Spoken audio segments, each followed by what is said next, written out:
Over 6,000 protesters have died in 30 days. Iran's regime is fighting for survival, and the United States just parked 90 combat aircraft within striking distance of Tehran.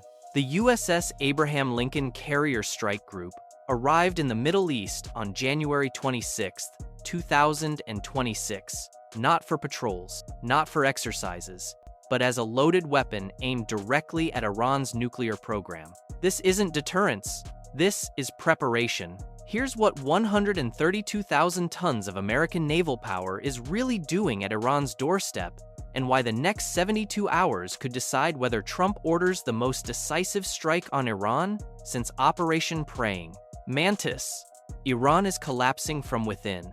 On December 28, 2025, the Iranian rial crashed, triggering the largest anti-government protests since the 1979 Islamic Revolution. What started as economic demonstrations in Tehran and Mashhad exploded into a nationwide uprising demanding regime change. The human rights activists' news agency confirmed 6,126 deaths. By January 27, 5,777 protesters, 86 children with over 41,800 arrests nationwide. Security forces deployed live ammunition against crowds in major cities. Internet blackouts severed communication. Supreme Leader Ayatollah Ali Khamenei is fighting a two-front war against his own people and against a U.S. president who just told Iranian protesters help is on the way.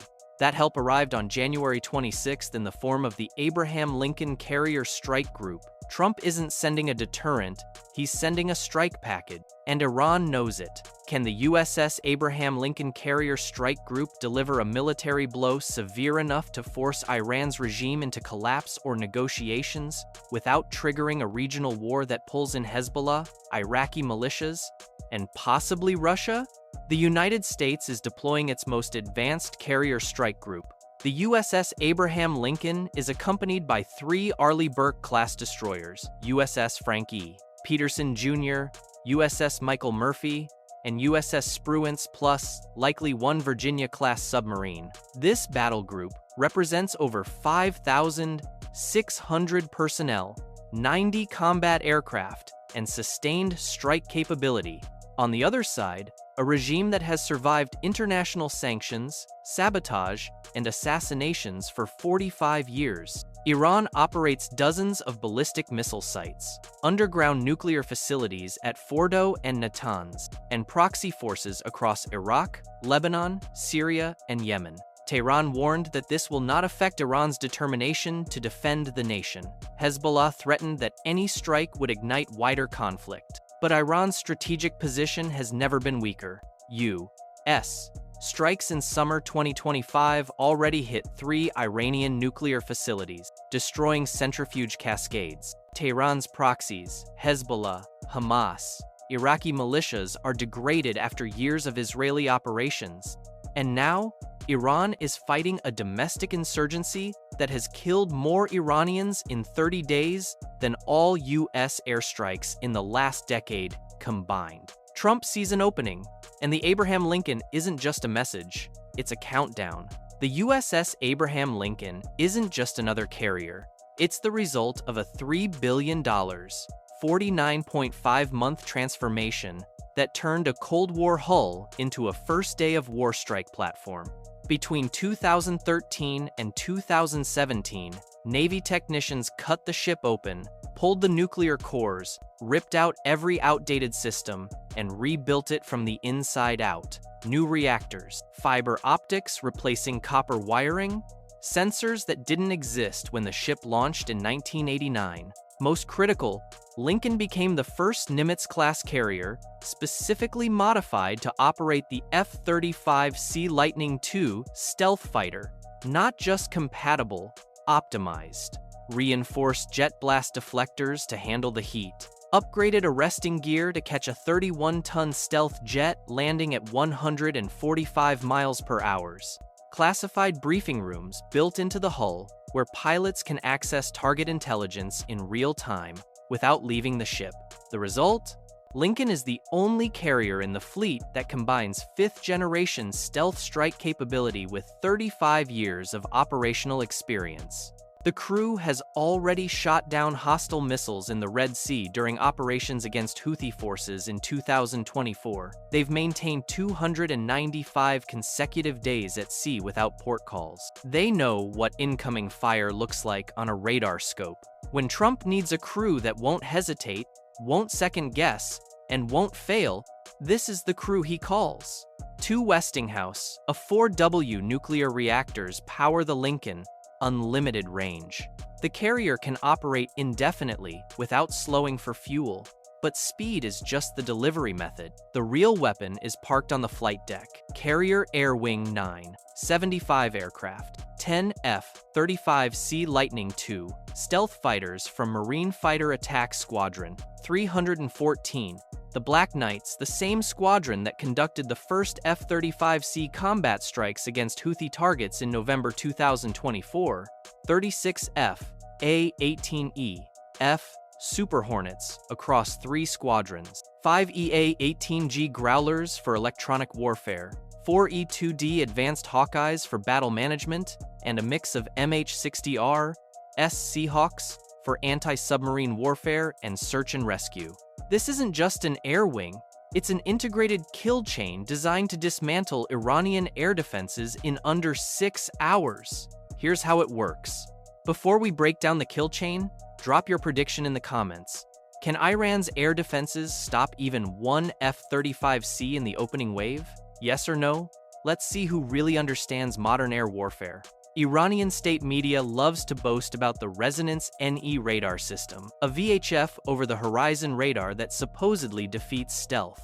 On paper, it sounds terrifying. Standard targeting radars operate on short X-band wavelengths. Stealth aircraft are shaped to deflect those waves, but the Resonance NE operates on metric wavelengths. When a radio wave matches the physical dimensions of an aircraft's tail or wing, it creates resonance. In theory, Iranian commanders can detect the presence of an F-35C from hundreds of miles away. So, does that mean stealth is obsolete? No, because detection is not the same as targeting. The Resonance NE can tell Tehran something is there. It provides azimuth and rough range. Basically, there's an object somewhere in this 50-square-mile area, but it lacks the precision to guide a missile. To shoot, Iran needs to hand off that target to high-frequency engagement radars like the ones on the S-300 air defense system. And that handoff? That's the exact moment the U.S. Navy's Electronic Warfare Squadron destroys Iran's entire kill chain. Enter Electronic Attack Squadron 133 VAQ 133, the Wizards. They fly the EA-18G Growler, equipped with the ALQ-249 next-generation jammer. This isn't just noise. This is digital directed energy attack. The ALQ-249 isolates the specific frequencies of the Resonance NE and the S-300 fire control radars. It floods them with false targets and digital noise. Here's the operational sequence. Iran's Resonance NE detects a disturbance. It attempts to cue the S-300 fire control radar for a missile lock. The EA-18G Growlers jam the communication link instantly and blind the fire control radar. Iranian operators are left with a low-resolution contact but zero firing solution. Meanwhile, the F-35Cs aren't emitting radar, they're passive. They use their sensors to triangulate the exact location of the Resonance NE based on its own emissions. The hunter becomes the prey. The F-35C pilots designate the coordinates. They engage with standoff weapons AGM-154 joint standoff weapons with 70-mile range, or they guide Tomahawk cruise missiles from the destroyers. The Resonance NE gets neutralized not by magic, but by superior electronic warfare integration. Once the radar network is degraded, the Super Hornets provide strike mass. 36 aircraft carrying over 600,000 pounds of ordnance hit the static infrastructure command centers, missile sites, nuclear facilities that are now completely blind. This is distributed lethality. It's not about one invisible plane. It's about an entire air wing dismantling the enemy's ability to complete a kill chain, and managing this from 300 miles away. The E-2D, Advanced Hawkeye, its AN/APY-9 radar tracks targets at ranges exceeding 300 miles and manages over 1,000 contacts simultaneously. It's air traffic control for modern warfare, coordinating 75 aircraft, directing combat air patrol, and controlling the entire strike package from one platform. This isn't air superiority. This is air dominance so complete the adversary can't even attempt to contest it. But what if Iran doesn't go after the aircraft? What if they try to sink the carrier itself? Drop your answer below. How many simultaneous anti-ship missiles would Iran need to launch to have even a 10% chance of hitting the Lincoln? Comment your number. 3 Arleigh Burke-class guided missile destroyers escort the Lincoln: USS Frank E. Peterson Jr., USS Michael Murphy, USS Spruance. Together, they carry nearly 300 vertical launch system cells. Each cell holds a different missile depending on mission requirements. For Middle East deployment, the loadout emphasizes 3 capabilities: Tomahawk cruise missiles, BGM-109, range exceeding 1,000 miles. Launched from the Gulf of Oman, they can hit command centers in Tehran. Precision guidance. Minimal collateral damage. The destroyers alone can launch 270-plus Tomahawks before reloading enough to obliterate every known Iranian nuclear facility in one coordinated strike. SM-3 ballistic missile interceptors, designed to shoot down Iranian ballistic missiles in mid-course phase, hitting a bullet with a bullet in space.